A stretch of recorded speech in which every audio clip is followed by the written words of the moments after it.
just go through a few questions that I wrote down, just to make sure we get them answered. I might go between staff and both you all.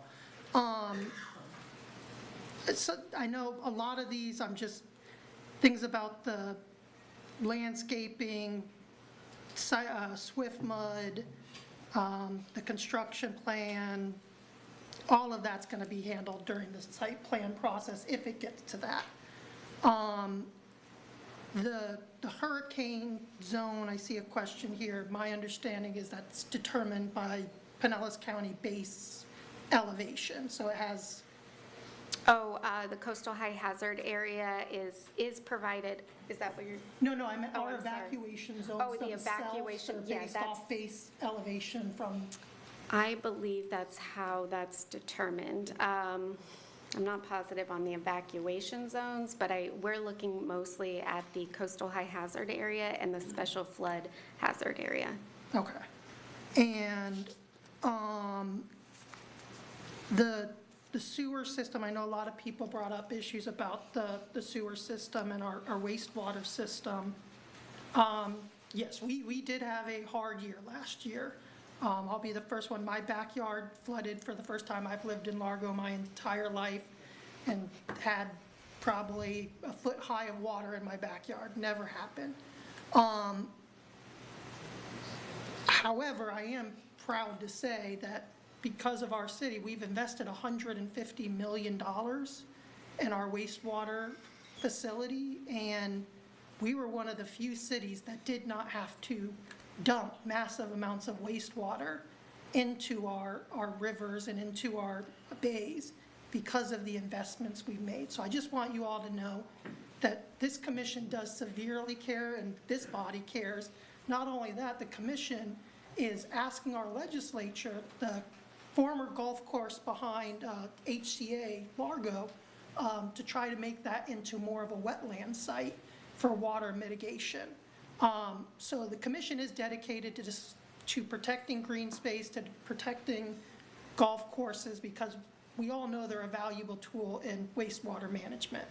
So I want to make that clear to everyone. I asked the road questions. All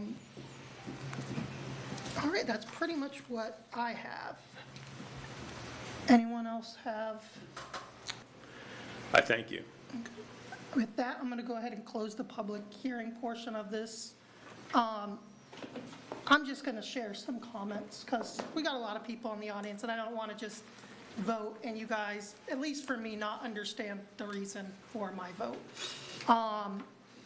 I want to first thank you all for coming out. I really appreciate the feedback. However, our job as planning board members is not to make law. That's our commission's job. And our commission has set rules for us to look at when we are looking at these projects. Sometimes I don't like those rules. Sometimes I don't agree with those rules. But I have not been elected. And so I don't have the right to change those rules. So when I look at this just based on our code and just based on the land use, to me it is compatible with our comprehensive plan and with staff's recommendation. Doesn't mean I necessarily support the development, doesn't mean I necessarily like everything that's going on, but like I said, our job as a planning board is to look at the facts. Does this application meet the requirements of our code, and render an advisory decision accordingly, at least in my opinion. So I just wanted to share that with everyone, and I want to thank everyone for coming out. I really do.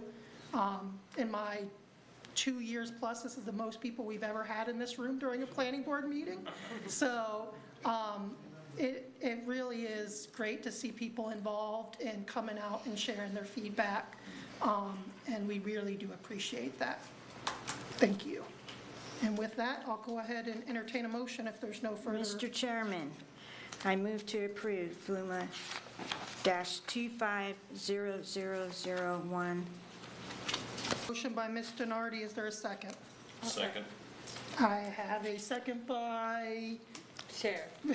We'll go, we'll give you your first, second. We have a second. Can you pull the board, Ms. Jarvis? Yes. Ms. Robshaw? Yes.